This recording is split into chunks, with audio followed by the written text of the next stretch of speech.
believe in dreams? Do you believe that sometimes, someone who has already left this world, can still visit us through our sleep? That night, in a quiet old village at the foot of the Zhejiang Mountains, an elderly woman named Mei Hua sat alone by her window.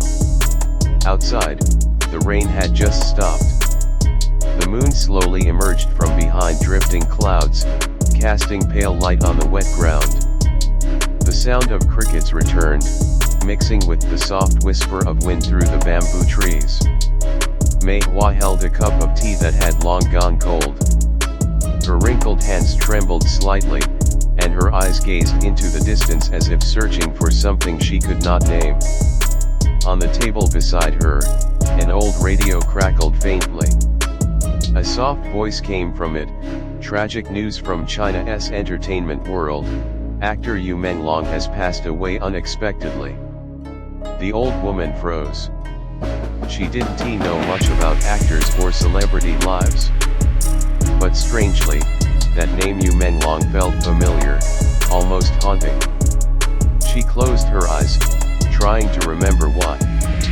But nothing came, only a quiet sadness rising from deep inside. Yu Menglong, she whispered. The name lingered in the air, carried by the faint breath of the night. The night deepened. The candle on her table flickered, almost dying out. Cold air crept through the cracks in the window, but her eyes refused to close. She turned her gaze toward a framed photograph on the wall. Her husband and son, both long gone. That night, for the first time in many years, she prayed differently. She didn't pray for herself. She prayed for someone she didn't even know. If his soul can still hear, she whispered softly, may he rest in peace. And if he can, let me see him, just once. The wind blew gently through the open window.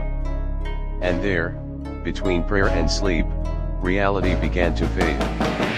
When she opened her eyes again, she was no longer in her room. She was standing in a vast garden covered in soft white light. The air was warm, weightless, almost holy. Around her bloomed white chrysanthemums, pure and full, filling the air with their calming scent. She looked around. There were no sounds, no crickets, no wind. Just silence, the kind of silence that feels alive. Then, from the distance, someone began to walk toward her. Each step he took made the flowers around him sway, as if bowing in greeting.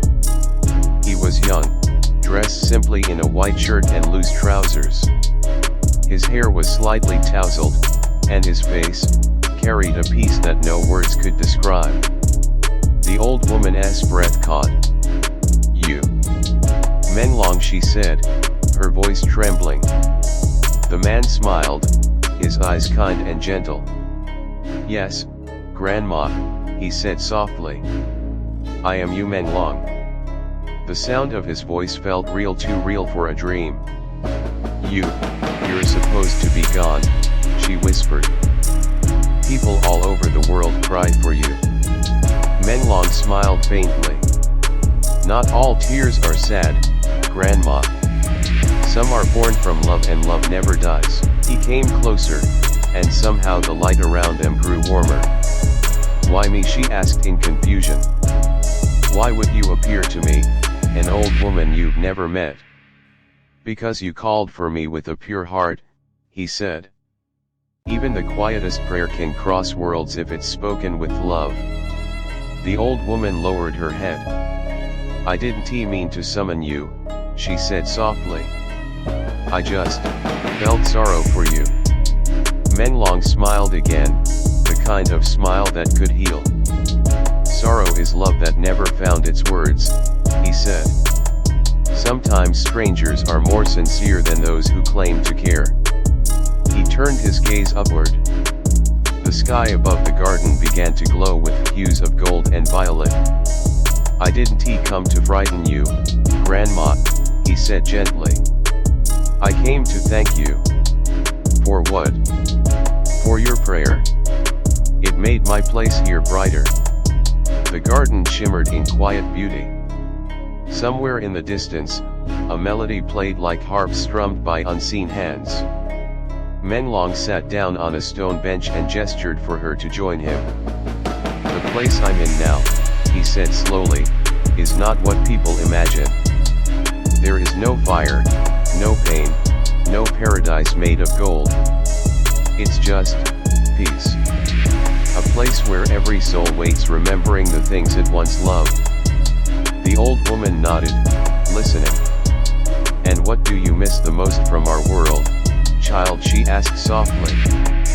Menlong smiled wistfully. "Not the fame. Not the lights. Not the applause. I miss simple laughter. I miss walking in the rain.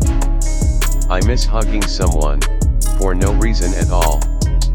A gentle wind passed through them. From behind a row of trees, a little boy appeared, carrying a single white chrysanthemum. He walked over and handed it to Menlong. "This is for you," the child said. Menlong bent down, receiving the flower with a smile. "Thank you. Every flower is a prayer that grew from a pure heart." The boy giggled and then vanished into thin air, leaving behind only a faint trace of fragrance. The old woman gasped softly. "Who was that?" "A piece of an unfinished prayer," Menlong replied, eyes glowing faintly. The sky began to change again, turning into shades of amber and rose. "My time here is almost over," he whispered. The old woman's eyes filled with tears. "Do you have to go?" "Every dream has a door," he said. "And every door must close, so the worlds don't lose balance." She wiped her eyes. "I wish you could stay. I wish I could help you somehow." He smiled softly. "You already have. When someone prays for another without wanting anything in return, that's the purest love there is." He reached out, gently resting his hand on her shoulder. "If you ever feel lonely, Grandma, look at the night sky. Sometimes, the light of a star isn't just light, it's a greeting from someone who once loved the world." The light around them grew brighter, enveloping the entire garden. "I must leave now," he said. "Wait," she called.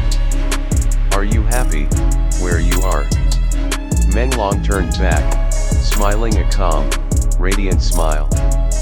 "Yes, because I can still share peace with hearts like yours." His body began to dissolve into light, fading slowly upward.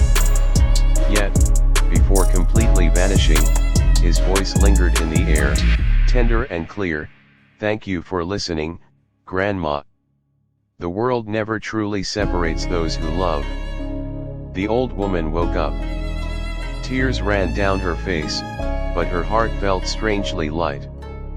She sat up, glancing at the small table beside her bed and froze. There, resting perfectly still, was a white chrysanthemum.